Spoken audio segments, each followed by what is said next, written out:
వెళ్ళకపోతే మీ భార్య కాదా? ఎందుకు వెళ్ళాలి? అంటే వెళ్తేనేనా? వెళ్ళకపోతే మీకు వివాహ బంధం లేనట్ట? కాదు కదా.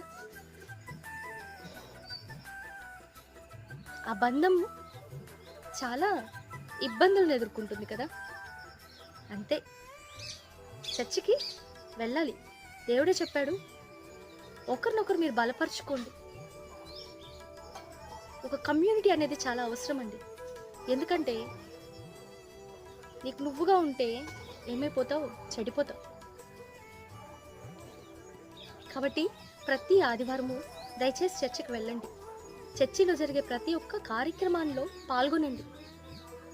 మీ వంతు దేవుడు మీకు ఒక పని అనేది ఏర్పరిచి ఉంటాడు మీ సంఘంలో. ఆ పనిని హృదయపూర్వకంగా చేయండి. దేవుడు మిమ్మల్ని ఆశీర్వదిస్తాడు. మీరు ఆత్మఫలాన్ని పొందుకుంటారు.